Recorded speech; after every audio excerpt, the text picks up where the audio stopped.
நன்றி தெரிவிக்கும் தீர்மானம் மீது பிரதமர் மோடி 5 மணிக்கு உரையாற்றுவதாக இருந்தது. எதிர்க்கட்சி எம்பிக்கள் அமளியில் ஈடுபட்டதால் லோக்சபா நாளை காலை 11 மணி வரை ஒத்திவைக்கப்பட்டது. இதனால் பிரதமர் மோடி உரை நிகழ்த்த முடியாமல் போனது. விழுப்புரத்தில் என் கனவு என் எதிர்காலம் திட்டத்தை முதல்வர் ஸ்டாலின் தொடங்கி வைத்தார். அத்துடன் ரூபாய் 254 கோடியில் 29 திட்டங்களுக்கு அடிக்கல் நாட்டினார். ரூபாய் 390 கோடியில் முடிவுற்ற பணிகளையும் திறந்து வைத்தார். முதியோருக்கான உதவித்தொகை ரூபாய் 2000 உயர்த்தப்படும். கல்விக் கடன் ரத்து, மகளிர் சுய உதவிக்குழு கடன்கள் தள்ளுபடி உள்ளிட்ட அதிமுகவின் 2ஆம் கட்ட தேர்தல் வாக்குறுதிகளை அக்கட்சியின் பொதுச் செயலாளர் பழனிசாமி அறிவித்துள்ளார். அதிமுக ஆட்சியை விஜய் எப்படி ஊழல் ஆட்சி என்று கூற முடியும்? ஊழல் வழக்கில் சிறைக்கு சென்ற செங்கோட்டையனை வைத்துக் கொண்டு அவர் ஊழல் குறித்து பேசலாமா என எடப்பாடி பழனிசாமி கேள்வி எழுப்பியுள்ளார். தோ தீவானே செகர் மெயின் என்ற ஹிந்தி படத்தில் மிருனால் தாக்கூர் நடித்துள்ளார். தனுஷுடன் காதல் கிசுகிசுவில் சிக்கிய இவர் காதல் தொடர்பான கேள்விக்கு பதிலளிக்கையில், சில ஆண்டுகளுக்கு முன் ஒருவரை காதலித்தேன், நான் நடிகை என்பதால் அவரது குடும்பத்திற்கு செட் ஆக மாட்டேன் என கூறி பிரேக்கப் செய்தார். என்னை பொறுத்தவரை காதல் ஒரு அழகான உணர்வு, அது ஒருவரை சிறந்த மனிதராக மாற்றும். காதலுக்கான வரையறைகள் காலத்திற்கு ஏற்ப மாறினாலும் காதல் மட்டும் எப்போதும் மாறாது. நீங்கள் காதலில் இருந்தால் அவர்களிடம் முழுமையாக சரணடையுங்கள் என்றார். ஊடகவியலாளர்கள் மீதான திமுக எம்எல்ஏவின் கொலை வெறி தாக்குதல் ஜனநாயகத்திற்கே அவமானம். கிரிமினல்களை தேடி தேடி பதவி கொடுத்து அழகு பார்க்கும் முதல்வர் ஸ்டாலின் இதற்கு என்ன பதில் சொல்லப் போகிறார் என அண்ணாமலை கேள்வி எழுப்பியுள்ளார். பரமக்குடியில் பிறந்து திரையுலகம் மூலம் மக்களுக்கு அறிமுகமாகி இப்போது அண்ணாதுரை பேசிய அதே அவையில் மக்களுக்காக பேசிக் கொண்டிருக்கிறேன். இந்த வாய்ப்பை வழங்கிய சகோதரர் ஸ்டாலினுக்கு நன்றி என எம்பி கமலஹாசன் ராஜ்யசபாவில் பேசினார். குவாரி தொடர்பாக செய்தி சேகரிக்க சென்ற ஊடகவியலாளர் மீது தாக்குதல் நடத்திய திமுக எம்எல்ஏ பழனியாண்டி மீது நடவடிக்கை எடுக்காமல் வேடிக்கை பார்க்கும் நிலையில்தான் முதல்வர் ஸ்டாலின் இருக்கிறார் என்பது வெட்கக்கேடானது என தவிக தலைவர் விஜய் கூறியுள்ளார். தவிக தலைவர் விஜய் திருக்குறளை கூறுவார், திருக்குறளை மொழிபெயர்ப்பார், ஆடுவார், பாடுவார், நடிப்பார். ஆனால் மக்கள் ஓட்டுகளை அவரால் வாங்க முடியாது என அமைச்சர் ரகுபதி கூறினார். கரூரில் செய்தியாளர் மீது கொலைவெறி தாக்குதல் நடத்திய திமுக எம்எல்ஏ பழனியாண்டியை எம்எல்ஏ பதவியிலிருந்து தகுதி நீக்கம் செய்ய வேண்டும் என தவிக நிர்வாகி ஆதவ் அர்ஜுனா வலியுறுத்தியுள்ளார். கனிம கொள்ளை குறித்து செய்தி சேகரித்த செய்தியாளர்களை திமுக எம்எல்ஏ பழனியாண்டி தாக்கியதற்கு ஆதாரம் கிடைத்தும் கைது செய்ய முதல்வர் ஸ்டாலின் அரசு தயங்குவது ஏன் என அன்புமணி கேள்வி எழுப்பியுள்ளார். பல்வேறு பகுதிகளுக்கு சென்று பல்வேறு தரப்பு கருத்துக்களை கேட்டு அறிந்து உருவாக்கப்பட உள்ள திமுக தேர்தல் அறிக்கை விரைவில் வெளியிடப்படும் என திமுக எம்பி கனிமொழி கூறினார். திருச்சியில் வரும் 21ஆம் தேதி நடைபெறும் மாநாட்டில் 234 தொகுதிகளிலும் போட்டியிடும் தனது கட்சி வேட்பாளர்களை சீமான் அறிமுகப்படுத்த உள்ளதாக கூறப்படுகிறது. பிரவீன் சக்கரவர்த்தி கருத்தை காங்கிரஸ் கட்சி கருத்தாக ஏற்றுக்கொள்ள முடியாது. இப்படி பேசுவதற்கு அகில இந்திய தலைமை அவர் மீது நடவடிக்கை எடுக்க வேண்டும் என காங்கிரஸ் சட்டமன்ற குழு தலைவர் ராஜேஷ்குமார் தெரிவித்தார். எங்கள் கட்சிக்கும் எதிர்காலத்திற்கும் எது நல்லது என யோசனை செய்து கூட்டணி குறித்து முடிவு செய்வோம். உரிய நேரத்தில் நீங்கள் எதிர்பார்க்கும் அறிவிப்பு வரும் என தேர்தல் கூட்டணி குறித்து பிரேமலதா விளக்கமளித்தார். முதல்வர் பதவியில் இருக்கும்போதே சுப்ரீம் கோர்ட்டில் நேரில் ஆஜராகி வாதாடிய முதல் நபர் என்ற வரலாற்று மைல்கல்லை மேற்கு வங்க முதல்வர் மம்தா பானர்ஜி தொட்டுள்ளார். இந்தியாவில் முதன்முறையாக புற்றுநோய் மரபணு தரவு தளத்தை சென்னை ஐஐடி வெளியிட்டுள்ளது. நாட்டில் 2022 முதல் ஒவ்வொரு ஆண்டும் புற்றுநோய் பாதிப்பு 12.8% அதிகரித்து வருவதாக ஐஐடி இயக்குநர் காமகோடி கூறினார். அமெரிக்கா பூமியை நமக்கு கொடுத்துவிட்டு நம் நாட்டின் வளத்தை ஊதி ஊதி சாப்பிடப் போகிறது. அதிபர் டிரம்பிடம் பிரதமர் மோடி அடிபணிந்து கிடக்கிறார் என இந்தியா அமெரிக்கா விவசாய இறக்குமதி ஒப்பந்தம் குறித்து அமைச்சர் ரகுபதி விமர்சித்துள்ளார். மக்களுக்கு சேவை செய்யும் புனிதமான எம்எல்ஏ பதவியை வைத்துக் கொண்டு கிரிமினல் ரவுடித்தனம் செய்யும் திமுக எம்எல்ஏ பழனியாண்டியை பதவி நீக்கம் செய்ய முதல்வர் ஸ்டாலினுக்கு தைரியம் இருக்கிறதா என தவிக நிர்வாகி அருண்ராஜ் கேள்வி எழுப்பியுள்ளார். திமுகவின் மக்கள் ஆதரவை கண்டு பதற்றத்தில் தவணை முறையில் வாக்குறுதிகளை அறிவிக்கிறார் பழனிசாமி என அமைச்சர் பெரியகருப்பன் தெரிவித்தார். அதிமுக தேர்தல் வாக்குறுதிகளை மக்கள் நம்ப தயாராக இல்லை என்றார். அடுத்தடுத்து தேர்தல் வாக்குறுதியை கொடுத்து வரும் பழனிசாமி தனது தோல்வியை ஒப்புக்கொண்டு விட்டார். அவர் கொடுக்கும் வாக்குறுதி அவரது ஆட்சிக் காலத்திலேயே நிறைவேற்ற முடியாத வாக்குறுதிகள் என அமைச்சர் ரகுபதி தெரிவித்தார். அதிமுக 4 சிலிண்டர் தருவோம் என சொல்லுவார்கள், அது எல்லாம் பொய். அவர்கள் ஆட்சிக்கு வரப்போவதில்லை, எதிர்க்கட்சியாக கூட வரப்போவதில்லை என அமைச்சர் பெரியசாமி தெரிவித்தார். திண்டிவனத்தில் அதிமுக முன்னாள் சட்டசபை உறுப்பினர் ஹரிதாஸ் முதல்வர் ஸ்டாலின் முன்னிலையில் திமுகவில் இணைந்தார். கடந்த 30 ஆண்டுகளாக கூட்டணி அரசியலால் காங்கிரஸ் பலவீனமாகிவிட்டது. கட்சி பலமாக இருந்தால்தான் கூட்டணி பலமாக இருக்கும். தமிழக காங்கிரசுக்கு 12% ஓட்டு வங்கியுள்ளது. பிரித்து பார்த்தால்தான் காங்கிரசின் உண்மையான மதிப்பு தெரியும் என காங்கிரஸ் நிர்வாகி பிரவீன் சக்கரவர்த்தி தெரிவித்தார். விஜய் என்னதான் அரசியல் கட்சித் தலைவராக இருந்தாலும் அவரை ஒரு நடிகராக, ஒரு டான்சராகத்தான் மக்கள் பார்க்கிறார்கள் என்று சென்னையில் பாரதிய ஜனதா நிர்வாகி குஷ்பு கூறினார். மத்திய பட்ஜெட் பற்றி தாவேகாவிடம் கருத்து கேட்கக்கூடாது. நாங்கள் புதிதாக தொடங்கிய இயக்கம் இன்னும் எங்கள் இயக்கத்தை வலிமைப்படுத்தி தமிழகத்தில் ஆட்சியை பிடிக்க வேண்டியுள்ளது. அதன் பிறகுதான் நாங்கள் கருத்து கூற முடியும் என செங்கோட்டையன் கூறினார். சட்டசபையில் ஜனநாயகத்தை காலில் போட்டு மிதித்துவிட்டு பார்லிமெண்டில் ஜனநாயகம் காக்கப்பட வேண்டும் என்று பேச திமுகவுக்கு என்ன தகுதி இருக்கிறது என்று பாரதிய ஜனதா எம்எல்ஏ வானதி கேள்வி எழுப்பியுள்ளார். மதம் மற்றும் தேசப்பற்று என்று காரணம் காட்டி தங்கள் இடத்தை மீண்டும் தக்கவைத்துக் கொள்ள தவிக்கிறார்கள் என சத்யராஜின் மகள் திவ்யா பாரதிய ஜனதாவை மறைமுகமாக சாடியுள்ளார். எந்த எல்லைக்கும் செல்ல தயாராக இருக்கிறார்கள் என்றார். புதுக்கோட்டையில் இயங்கி வரும் அரசு சமூக நீதி மாணவியர் விடுதியில் கடந்த 2 மாதங்களாக மளிகைப் பொருட்கள் வழங்காத அரசை கண்டித்து அங்குள்ள மாணவிகள் போராட்டத்தில் ஈடுபட்டுள்ளது மிகுந்த வருத்தம் அளிக்கிறது. இதன் மூலம் திமுக அரசு போடும் போலி சமூக நீதி வேடம் வெளிவந்துள்ளதென நயினார் நாகேந்திரன் விமர்சித்துள்ளார். திமுக அரசு பல்வேறு வழிகளில் ஊழல் செய்வது போல் தாவேகா மக்கள் சந்திப்பு பயணத்திற்கு பல தடைகள் செய்வதாகவும், ஆட்சியில் இருக்கும் தீய சக்திகளை அகற்றுவது எங்கள் முதன்மை குறிக்கோள், மற்றவர்களை பற்றி கவலைப்பட மாட்டோம் என தாவேகா நிர்வாகி அருண்ராஜ் கூறினார். மக்கள் இருந்த இடத்திலிருந்து நம்ம அரசு என்ற பெயரிலான 7845252525 என்ற வாட்ஸ்அப் சேவை மூலம் 16 துறைகளைச் சேர்ந்த 51 அரசு சேவைகளை பெறலாம் என முதல்வர் ஸ்டாலின் அறிவித்துள்ளார். மத்திய அரசு பட்ஜெட்டில் தமிழகத்திற்கு எதுவுமே தரவில்லை என சொல்லி படித்த மக்களையே திமுக ஏமாற்ற முயற்சிக்கிறது. ராகுல் பார்லிமெண்ட் நேரத்தை வீணடிக்காமல் முக்கிய விஷயங்களை மட்டும் பேச வேண்டும் என சென்னை ஏர்போர்ட்டில் பாஜக நிர்வாகி குஷ்பு சொன்னார். உடல்நலக்குறைவால் மருத்துவமனையில் அனுமதிக்கப்பட்டுள்ள பாஜக மூத்த தலைவர் எச் ராஜாவை அதிமுக பொதுச் செயலாளர் பழனிசாமி நேரில் சந்தித்து நலம் விசாரித்தார். விஜய்க்கு களத்தில் உள்ள நிலவரம் தெரியவில்லை. அதிமுக தலைமையில்தான் தமிழகத்தில் கூட்டணி என அமித்ஷாவை சொல்லிவிட்டார். வீட்டை விட்டு வெளியே வந்தால்தான் அவருக்கு நாட்டு நடப்பு தெரியும் என எடப்பாடி பழனிசாமி தெரிவித்தார்.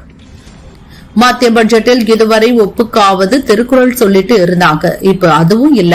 பேருக்கு கூட தமிழகத்திற்கு எந்த வளர்ச்சி திட்டங்களும் இல்லை என திண்டிவனத்தில் முதல்வர் ஸ்டாலின் பேசியுள்ளார். முதல்வர் ஸ்டாலின் பொறுப்பேற்றதில் இருந்து எதிரிகளுக்கு தோல்வியை தான் பரிசாக வழங்கிக் கொண்டிருக்கிறார். ஏற்கனவே நின்ற அதே தொகுதியில் நின்று நயினார் நாகேந்திரன் இந்த முறை வென்று காட்டட்டும் என சேகர்பாபு தெரிவித்தார். தவிக தலைவர் விஜய் பிளாக்கில் சம்பளம் வாங்குகிறார் என்றால் அதை முதலில் திண்டுக்கல் சீனிவாசன் ப்ரூஃப் பண்ணட்டும் என திண்டுக்கல் சீனிவாசன் குறித்த கேள்விக்கு தவிக நிர்வாகி செங்கோட்டையன் பதிலளித்தார். தமிழகத்தில் தைப்பூசத்தில் முருகன் கோயில்களில் தரிசனத்திற்காக குவிந்த லட்சக்கணக்கான பக்தர்களுக்கு தேவையான அடிப்படை வசதிகள் இல்லாமல் மயங்கி விழுந்துள்ளனர். இது பக்தர்களுக்கு மிகவும் கசப்பான சூழ்நிலையை ஏற்படுத்தியது என காடேஸ்வர சுப்பிரமணியம் கூறியுள்ளார். வரும் தேர்தலில் விஜய்க்கு 18% வாக்குகள் கிடைக்கும். அதிமுகவை விட விஜயின் தாவேக அதிக வாக்குகளை பெற்று பின்னுக்கு தள்ளும்.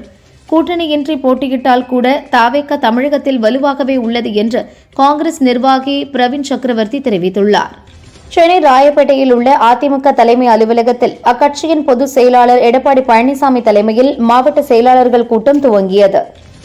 அண்ணா பல்கலைக்கழகத்தில் இன்று நடைபெறவுள்ள 46வது பட்டமளிப்பு விழாவை அமைச்சர் கோவி செழியன் புறக்கணித்தார். கவர்னர் ரவி விழாவில் கலந்து கொள்ள உள்ள நிலையில் அமைச்சர் புறக்கணித்ததாக கூறப்படுகிறது.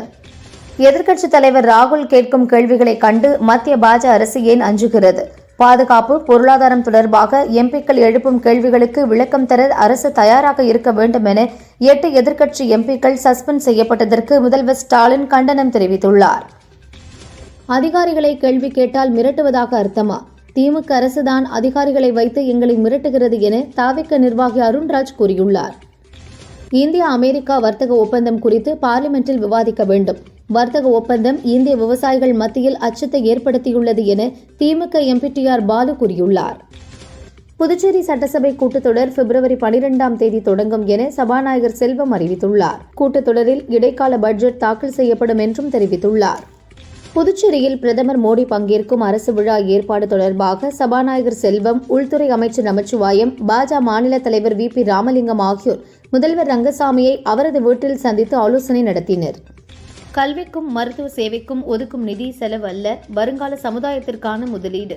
அரசு மருத்துவமனையை நாடி வரும் மக்களின் எண்ணிக்கை கடந்த 4.5 ஆண்டுகளில் பன்மடங்கு அதிகரித்து இருப்பது அரசு மருத்துவமனை மற்றும் மருத்துவர்களின் மீது மக்கள் கொண்டிருக்கும் நம்பிக்கையை காட்டுகிறது என முதல்வர் ஸ்டாலின் கூறியுள்ளார். தமிழகத்துக்கு நல்லது செய்ய வேண்டும் என்று யாரெல்லாம் நினைக்கிறார்களோ அவர்கள் எல்லோரும் எங்கள் கூட்டணிக்கு வரலாம் என தாவேக தலைவர் விஜய்க்கு தமிழக பாஜக தலைவர் நயினார் நாகேந்திரன் மறைமுகமாக அழைப்பு விடுத்துள்ளார். திமுக விஜயை பார்த்து மட்டுமல்லாமல் எல்லோரையும் பார்த்து பயப்படுகிறார்கள் என்றும் கூறினார்.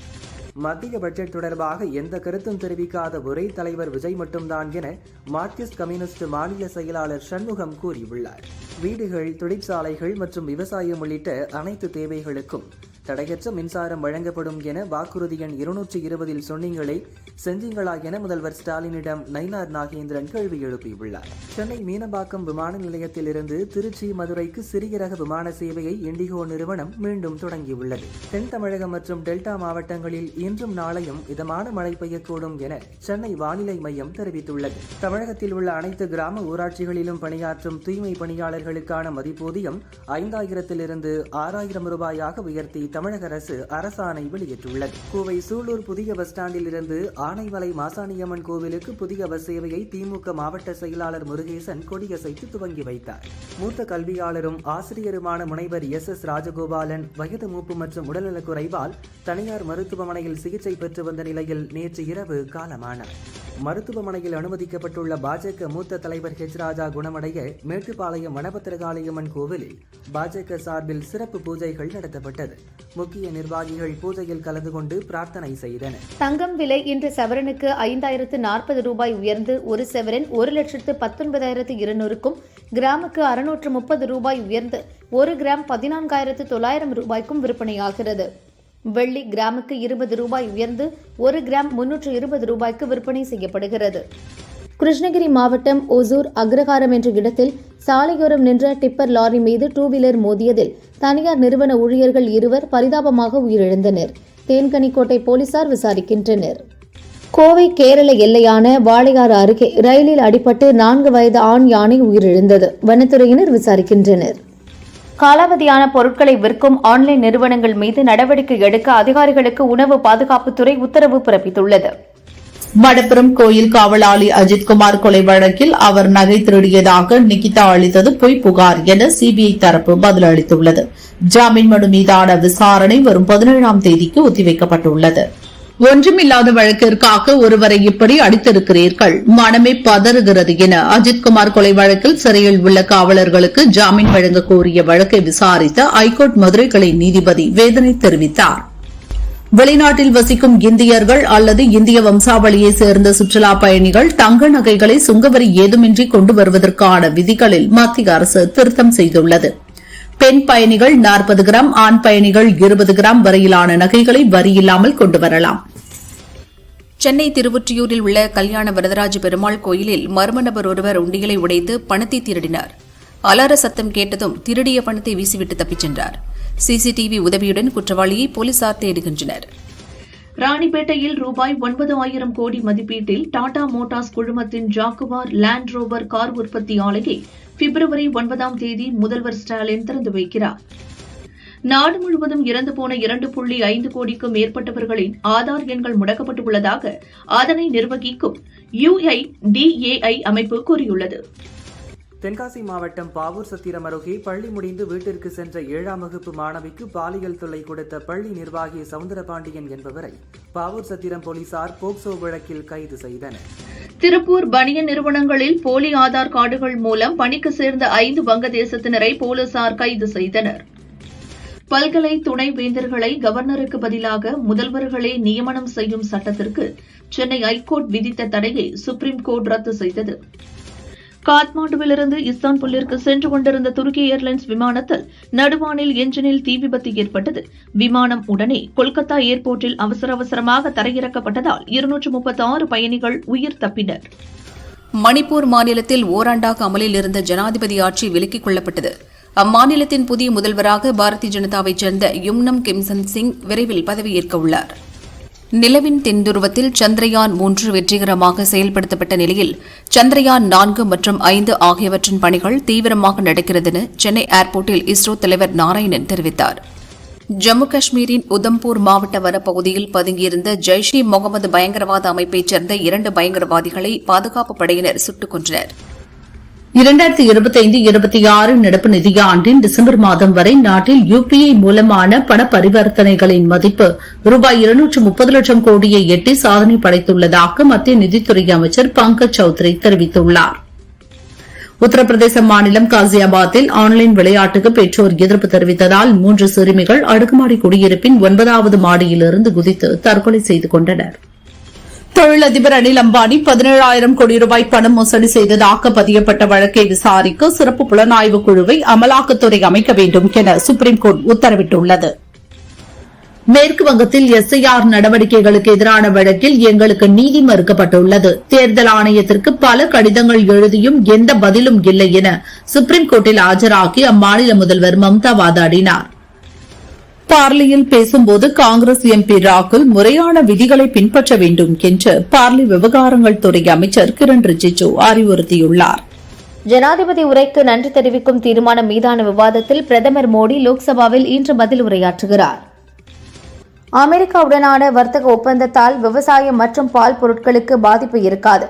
எதிர்க்கட்சியினர் திட்டமிட்டே அவதூறு பரப்புவதாக மத்திய அமைச்சர் பியூஷ் கோயல் மறுப்பு தெரிவித்துள்ளார். ராஜஸ்தானில் பொது இடங்களில் இஸ்ரேலுக்கு எதிராகவும் பாலஸ்தீனத்திற்கு ஆதரவாகவும் ஸ்டிக்கர் ஒட்டிய 2 பிரிட்டன் சுற்றுலா பயணிகள் இந்தியாவை விட்டு உடனே வெளியேற உத்தரவிடப்பட்டுள்ளது.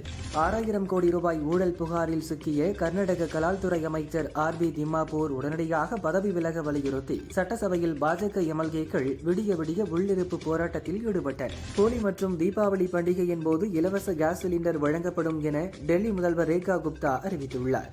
இந்த திட்டத்திற்காக 242 கோடி ரூபாய் ஒதுக்கப்பட்டுள்ளதாக அவர் தெரிவித்தார். இந்திய அமெரிக்க வர்த்தக ஒப்பந்தம் விவசாயிகளின் நலனில் சமரசம் செய்யாது. இந்தியாவின் நலன்கள் வருங்காலத்திலும் தொடர்ந்து பாதுகாக்கப்படும் என பிரதமர் மோடி கூறியுள்ளார். கொடைக்கானல் பூம்பாறை குழந்தை வேலப்பர் கோயில் தேரோட்ட விழா கொடியேற்றத்துடன் துவங்கியது. திண்டுக்கல் செல்லாண்டியம்மன் கோயில் மாசி திருவிழாவை முன்னிட்டு அலங்கரிக்கப்பட்ட பூத்தேரில் அம்மன் எழுந்தருளி நகர்வலம் வந்தார். ஜெயங்கொண்டம் அருகே உள்ள கங்கைகொண்ட சோழபுரம் பிரகதீஸ்வரர் கோவிலில் ஜப்பானை சேர்ந்த மிகவும் பழமையான சிந்து மதகுரு கோகான் மருஹிஹோ வழிபாடு செய்து பொதுமக்களுக்கு பிரசாதம் வழங்கினார். அமெரிக்க வெளியுறவுத்துறை அமைச்சர் மார்க்கோ ரூபியோவை இந்திய வெளியுறவுத்துறை அமைச்சர் ஜெய்சங்கர் சந்தித்து பேசினார். இருதரப்பு வர்த்தகம், எரிசக்தி, பாதுகாப்பு உள்ளிட்டவை குறித்து இருவரும் பேச்சுவார்த்தை நடத்தியதாக கூறப்படுகிறது. ஸ்பெயினில் 16 வயதுக்குட்பட்ட சிறுவர்கள் சோசியல் மீடியாவை பயன்படுத்த அந்நாட்டு அரசு தடை விதித்துள்ளது. வெறுப்பு பேச்சு, ஆபாச காட்சிகள் மற்றும் போலி செய்திகளிலிருந்து குழந்தைகளை பாதுகாக்க இந்த நடவடிக்கை எடுக்கப்பட்டதாக கூறப்படுகிறது. எரிசக்தி, போக்குவரத்து மற்றும் விவசாய பொருட்கள் உட்பட அமெரிக்காவில் $500 பில்லியன் முதலீடு செய்ய பிரதமர் மோடி உறுதியளித்துள்ளார் என வெள்ளை மாளிகையின் பத்திரிகை செயலாளர் கரோலின் லேவிட் தெரிவித்துள்ளார். பிரதமர் நரேந்திர மோடி தொடங்கி வைத்த தாயின் பெயரில் ஒரு மரம் என்ற திட்டத்தை பின்பற்றி இஸ்ரேலில் 300க்கும் மேற்பட்ட மரக்கன்றுகள் நடப்பட்டுள்ளன. ரஷ்ய எண்ணெயை வாங்குவதை நிறுத்தப் போவதாக இந்தியாவிடமிருந்து எந்த அதிகாரப்பூர்வ அறிவிப்பும் வரவில்லை என ரஷ்ய அதிபர் மாளிகை விளக்கமளித்துள்ளது. லிபியாவின் முன்னாள் அதிபர் முயம்மர் கடாபியின் மகன் சைஃப் அல் இஸ்லாம் கடாபி வயது 53. இவர் மர்ம நபர்களால் சுட்டு படுகொலை செய்யப்பட்டுள்ளார். ரஷ்ய பெண்களுடன் ஏற்பட்ட பாலியல் தொடர்பு காரணமாக பில்கேட்ஸிற்கு பால்வினை நோய் ஏற்பட்டதாகவும் அதை தனது மனைவி மெலிண்டா கேட்ஸிற்கு தெரியாமல் மறைக்க அவர் ரகசியமாக மருந்துகளை உட்கொண்டதாகவும் எப்ஸ்டீனின் ஆவணங்கள் கூறுகின்றன. இதுவரை இருந்ததிலேயே மிகவும் ஆபத்தான அணிகளில் தற்போதைய T20 உலகக்கோப்பைக்கான இந்திய அணியும் ஒன்று. 2026 T20 உலகக்கோப்பையில் இந்தியா வரலாறு படைக்கும் என இந்திய கிரிக்கெட் அணியின் முன்னாள் கேப்டன் MS தோனி கூறியுள்ளார். மலையாள நடிகையான நவ்யா நாயர் தமிழில் அழகிய தீய உள்ளிட்ட படங்களில் நடித்துள்ளார். இவர் கூறுகையில், எனக்கு படம் இயக்கும் ஆசை உள்ளது. சினிமாவில் பிஸியாக இருந்தது, குடும்பம், நடனம் என பல வேலைகள் இருந்ததால் அது கைகூடவில்லை. பெண்ணை மையமாக வைத்து ஒரு கதை வைத்துள்ளேன். அதில் சில மாற்றம் செய்தால் புதிதாக இருக்கும். விரைவில் இதை படமாக இயக்குவேன் என்ற நம்பிக்கை உள்ளது என்றார். ராஜமௌலி இயக்கத்தில் மகேஷ் பாபு, பிருத்விராஜ் நடிக்கும் வாரணாசி படத்தில் நடிக்கிறார் பிரியங்கா சோப்ரா. இவர் கூறுகையில், இந்த கதையை இயக்குனர் சொன்னபோது அவரிடம் நான் படங்களில் நடனமாடி 6 ஆண்டுகள் ஆகிறது. அதனால் இதில் எனக்கு நடனமாடும் வாய்ப்பு கிடைத்தால் நன்றாக இருக்கும் என தெரிவித்துள்ளார். அதற்கு ராஜமௌலி அருமையான டான்ஸ் வைத்திடலாம் என்றாராம். சிறுவயதிலிருந்தே எனக்கு சினிமா மீது மிகுந்த ஆர்வம் உண்டு. என் ஃப்ரிட்ஜில் 2 பக்கங்களிலும் ஷாருக் கான் மற்றும் சல்மான் கான் புகைப்படங்கள் ஒட்டியிருப்பேன் என நடிகர் லெஜண்ட் சரவணன் தெரிவித்தார். ஜவுளிக்கடை அதிபர் சரவணன் லெஜண்ட் படத்திற்கு பின் துரை செந்தில்குமார் இயக்கத்தில் ஒரு படத்தில் நடிக்கிறார். பாயல் ராஜ்புட், ஆண்ட்ரியா, ஷாம் உள்ளிட்டோர் நடிக்க ஜிப்ரான் இசையமைக்கிறார். இந்த படம் இறுதிக்கட்டத்தில் உள்ளது. இப்போது இதற்கு லீடர் என பெயரிட்டு முதல் பார்வை போஸ்டர், வீடியோவை வெளியிட்டுள்ளனர். தமிழ் உள்ளிட்ட 4 தென்னிந்திய மொழிகளில் ஏப்ரலில் ரிலீஸ் என குறிப்பிட்டுள்ளனர். தனுஷின் 55வது படத்தை ராஜ்குமார் பெரியசாமி இயக்குகிறார். இதில் ஸ்ரீலீலா, சாய் பல்லவி ஆகியோர் நாயகிகளாக நடிக்கின்றனர். சாய் அபயங்கர் இசையமைக்கிறார். இதற்கான அறிவிப்பு வெளியான நிலையில் இப்போது முக்கிய வேடத்தில் மம்முட்டியும் இணைந்துள்ளதாக அறிவித்துள்ளனர். தாவேகாவின் 3வது ஆண்டு தொடக்க விழாவில் முருக பக்தி பாடலை அரசியல் ரீதியாக திரித்து பாடி முருக பக்தர்கள் மனம் புண்படும்படி நடந்து கொண்டதற்காக பாடகர் வேல்முருகன் நிபந்தனையற்ற மன்னிப்பு கோரினார்.